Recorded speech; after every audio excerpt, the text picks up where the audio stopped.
Hello, welcome to the Dandy Collection from Ladybird. I'm going to read you a story called Desperate Dan and the Cactus Man.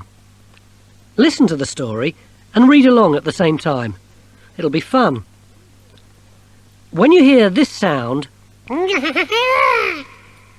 can turn the page.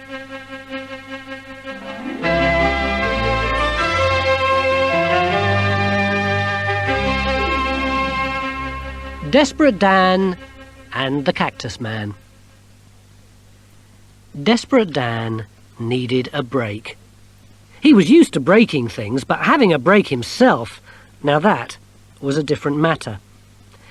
Dan sure loved the outdoors, so he decided to get away from it all in the desert. "This is the life," sighed Dan as he climbed into his extra-large sleeping bag. "Twinkling stars above, and nothing but peace and quiet. This is gonna make me feel heaps better."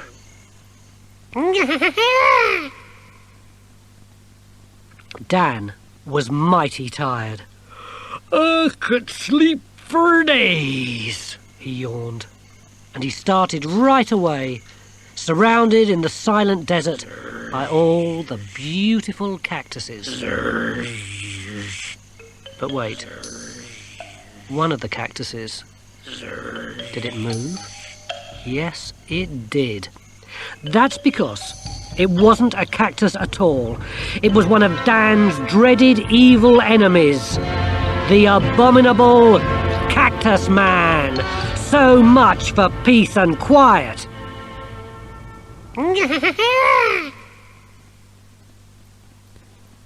Now Dan was heavy. He was also a heavy sleeper, and he didn't stir in the slightest when the Cactus Man stretched his arms towards Dan so that his spikes shot out like a porcupine's. "Gosh darn it, Aunt Aggie! I want bigger cow pies than that!" shouted Dan in his sleep. He didn't notice that his sleeping bag had been pinned to the ground. Quick as a flash, the abominable Cactus Man jumped onto Dan's famous road roller bike and sped off in the direction of Cactusville. Oh dear, there was trouble ahead.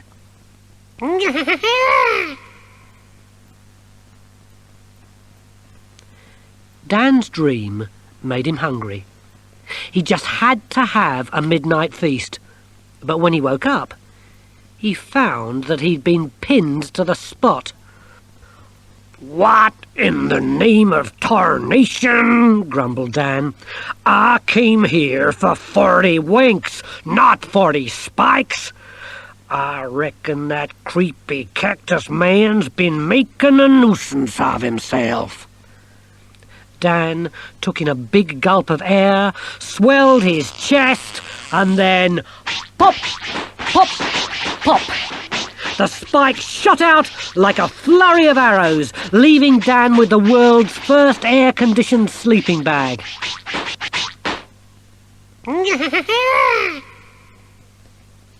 When Desperate Dan looked round, he saw the abominable Cactus Man pedalling away in the distance. "That varmint! I knew it was him," Dan growled. "He's gonna pay for ruining my beauty sleep." Just then, a farmer in his horse-drawn cart passed by. He happened to be heading for Cactusville, so much to the horse's horror, Dan hitched a lift.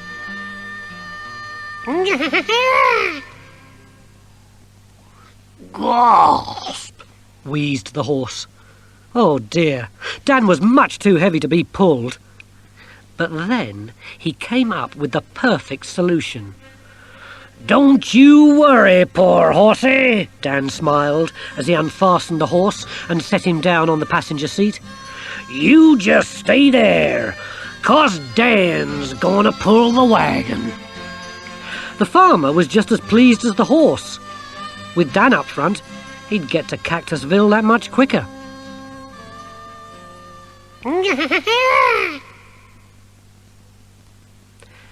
Over in Cactusville, the abominable Cactus Man was already up to his prickly pranks.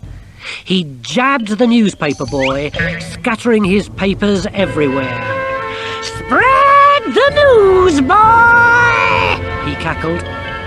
The painful pest had spiked the postman as well, sending his letters flying, even the ones that weren't marked airmail.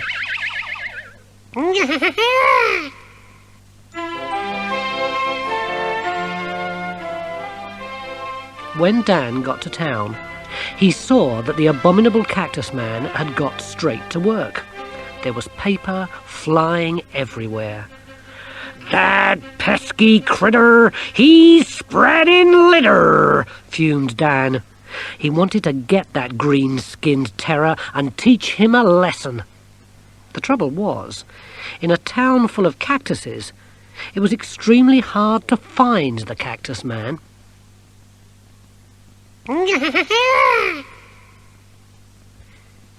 Just at that moment, Dan's Aunt Aggie walked by. She was carrying a snack-sized fresh cow pie.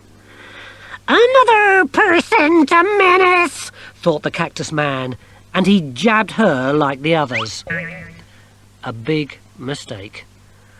Aunt Aggie dropped the cow pie, ruining it completely. And if there's anything desperate Dan can't stand, it's wasted cow pie.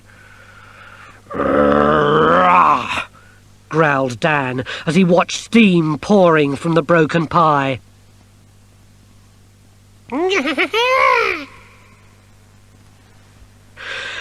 "That no-good, mischief-making, lame-brained excuse for a cactus!" boomed Dan, breathing in enough air to blow up a hot air balloon and whooshing the Cactus Man clean off his feet. Gasped the Cactus Man. Bullseye! Dan had pinned him onto the livery stable door.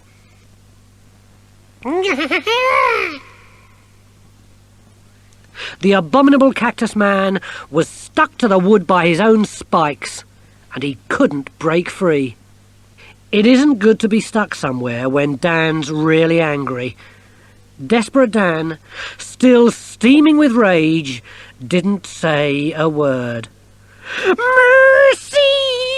pleaded the Cactus Man. "I'll do anything you want. I'll even make up for all the bad that I've done. Just don't hurt me, okay?"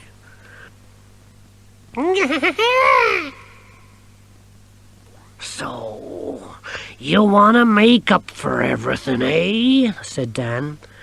"I'm gonna take you up on that." And tearing him from the stable door, he set the Cactus Man rolling down the street. Dan's Cactusville friends cheered as the pesky troublemaker's spikes picked up all the litter. "I ought to take you for a spin more often," laughed Dan. But the Cactus Man certainly wasn't smiling. He felt so ill from the spinning that if he wasn't that colour already, his skin would have gone as green as a desert cactus.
was a good story, wasn't it? We have plenty more fun in store, so keep listening.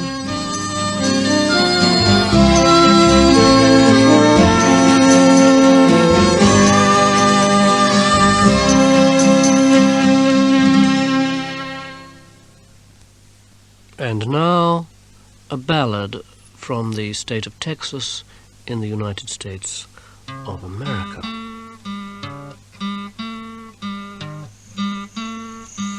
There's a great old-time tradition that started way out west, writing songs and ballads, and here's one of the best, The Painted Desert.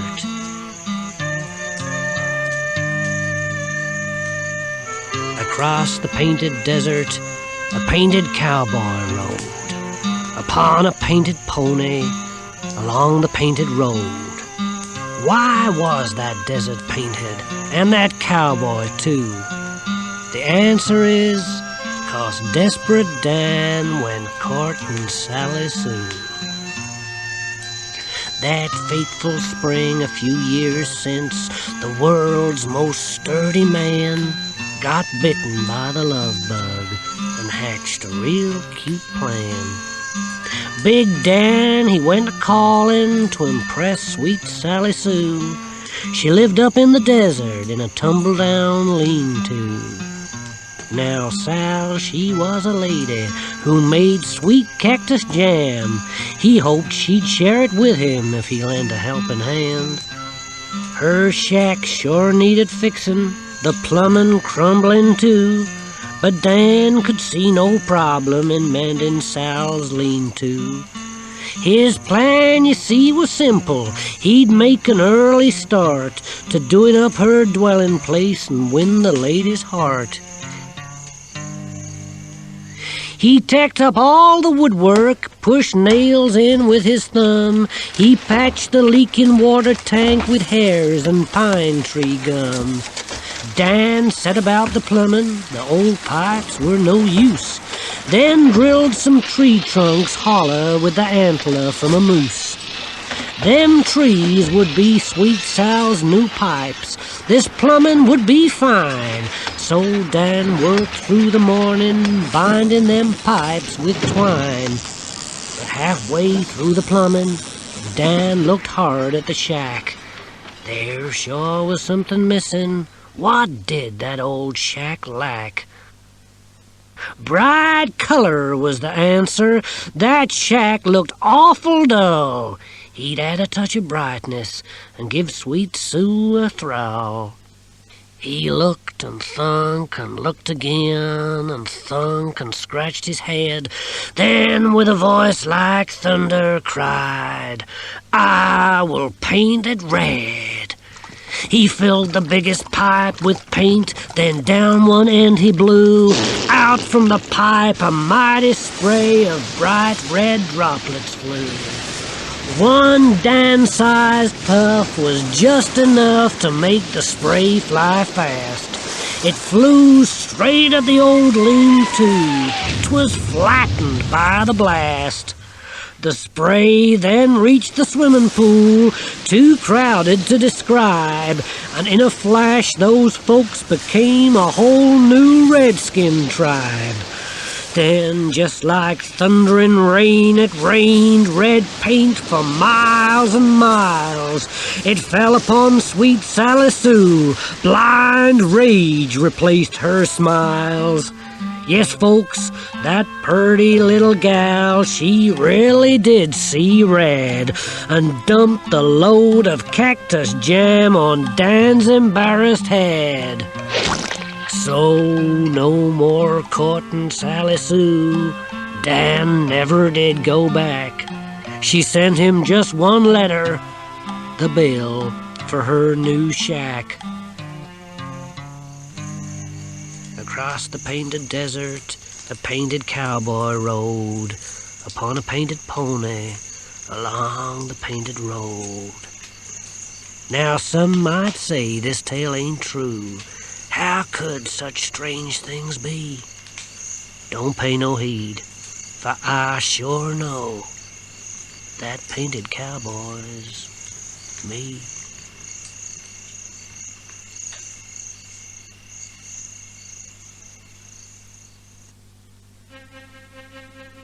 It's fun all the way with the Dandy collection. Look out for the other Dandy title, Desperate Dan Diamond Disaster. And don't forget the Beano packs. Dennis the Menace in a sack full of trouble and a splashing time. There are other great book and tape packs to collect too. Favourite Tales, Story Time and Nursery Rhymes. Available wherever Ladybird books are sold. Listen with Ladybird. Timeless quality for today's child.